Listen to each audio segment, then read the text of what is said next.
wanna be the greatest. Everybody on the fake shit, I look around and feel like everybody is the fakest. I make this every day and I'm impatient, hoping one day I blow up from the basement. Statement, the top is so vacant, I don't hear shit that I think is amazing. Waiting for my day when I'm playing sold out shows for 1,000 faces. Hey, give me that crown, get in my way and to be put down. It ain't your place, all this my town. If I want that shit, then I'll get it right now.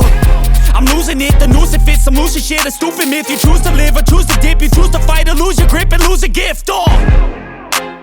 I feel like I'm losing my mind. Is everybody in the world blind? Welcome back to the channel. Today we're going to have the definitive breakdown and gameplay guide for Secant Filaments. Secant Filaments come with the exotic perk, Devouring Rift. Empowering rifts that you cast will now grant overload rounds to you and any allies inside of it. These special empowering rifts will not work inside of a Well of Radiance or with weapons that already have anti-champion capabilities. The second part of this perk provides you with Devour for 11 seconds when you have your Void subclass equipped. The goal of the build with Secant Filaments is to maximize the uptime of our empowering rifts through the utilization of specific mods and fragments. We'll start accomplishing this with the use of our first aspect, Child of the Old Gods. When paired with Secant Filaments, these allow our empowering rifts to create a Void Soul which will fly to whichever target you damage. When Empowering Rift is equipped, it will also provide you health while simultaneously weakening your target by 15%. The other benefit of this aspect is that when you defeat any enemy that your Void Soul is draining, it will provide you class ability. And because high class ability uptime is the aim of this build, this aspect is a perfect combination with Secant Filaments. With Secant Filaments, not only will you be synergizing both an empowering buff and a weakened debuff from your rift, you're also gaining Devour and have the flexibility of using many different weapons that you can adapt based on the surges and the overcharged weapons in the Nightfall or Master Raid rotation. Moving on to the second aspect of the build, Chaos Accelerant. Chaos Accelerant is going to allow us to overcharge our grenades, which increases the blast radius of the Vortex grenade, and when it's overcharged, it will also linger for a duration of 3.2 seconds. The Vortex effect is also good for pulling enemies in out of cover, allowing you to effectively play line of sight. The first of the fragments in the build is Echo of Undermining, which is going to allow our Void Grenades to now apply a 15% weakened debuff to any target that is damaged by your grenade. This is going to effectively allow us to have multiple means of weakening champions and bosses to provide extra support to our teammates on high health targets. Another important thing to remember is to always try to apply this weakened debuff before casting any supers on champions or bosses to get better value out of that super. We're going to pair all of the benefits of the weakened debuff in our kit with Echo of Harvest to allow us to generate orbs of power and void breaches every time we defeat a weakened enemy. Every void breach created is going to help refill our class ability energy and help keep our loops of Devour and empowering rifts active, as each void breach provides 12.5% class ability. This is a very important aspect of the build because of the frequency of the debuffs we'll be applying, which then allows us to generate many of these void breaches. The next thing we want to think about is managing Devour and using Devour wisely. Because we don't run the Devour aspect, we have to carefully manage our use of Devour anytime it is active.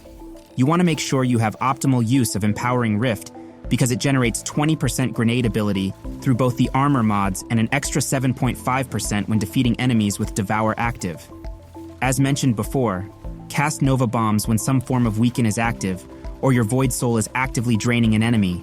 And lastly, make sure that you either prioritize high health targets at the onset of the cast or prioritize weaker enemies that you can group with the Vortex Grenade when your timer is running low. In this build, your stat priority focus is on maximum resilience and maximum discipline. Because Devour provides so much utility through its orbs and instant health regen, you won't need to focus as highly on recovery. 60 is the lowest, and 70 is the highest you often need to still have potent class ability uptime. We're going to add Echo of Persistence as our third fragment choice to provide an extended amount of time to keep our Devour buff active. This provides more flexibility through the increased timer benefits, which will help out against high health, endgame activity enemies. So far, with our gameplay loop, we'll be undermining enemies with our grenades, empowering ourselves and our teammates with our rifts, harvesting the orbs of power and void breaches, and keeping Devour persisting in combat. In this build, you also have options to give yourself even more survivability that synergizes with Echo of Persistence. That is through utilizing any Repulsor Brace weapons. When you pair this build with Repulsor Brace, since you will naturally be applying debuffs through the gameplay loop, you can gain an extension of the timer of the Void Overshield with Echo of Persistence. This exotic is surprisingly strong when your teammates are able to actively combine their own abilities and weapons with your Secant Filament Empowering Rifts. You can stack Healing Rifts on top of the Empowering Rift, combine your Void Soul with an Arc Soul, and gain Rally Barricade benefits from Strand Titans. The fourth and final fragment in this build is Echo of Starvation. Echo of Starvation is going to enable the orbs of power we harvest from defeating weakened enemies to either extend our Devour timer or actively start Devour at its base timer. This fragment is going to maximize Devour time. We also have the ability to start Devour on command without ever defeating an enemy, and all of this feeds in nicely for our armor charges and mods, like Utility Kickstart, which we'll discuss in the next section of the video. So here is our final look at the gameplay loop. You'll begin by casting your Empowering Rift, but also some tips regarding ability use. Always remember to try to cast your Rift when you are at maximum stacks of armor charges, as this will allow around 40% of your class ability to be instantly refunded to you. We've mentioned the armor charges and armor mods when discussing the previous aspects and fragments, but let's complete the breakdown by reviewing the armor mods.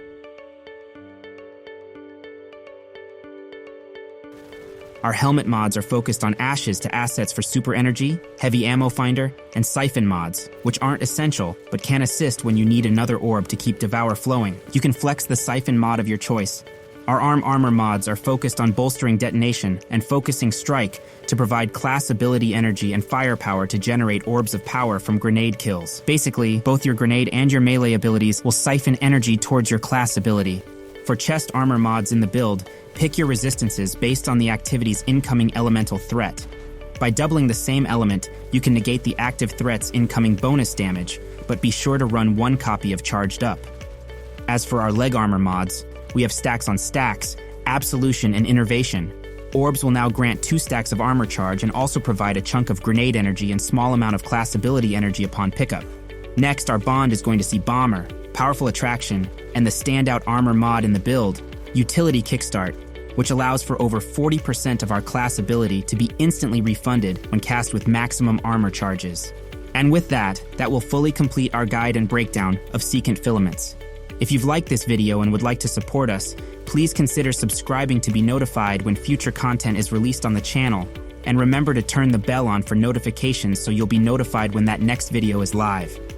As always, your viewership is appreciated, and we'll see you in the next one. Take care.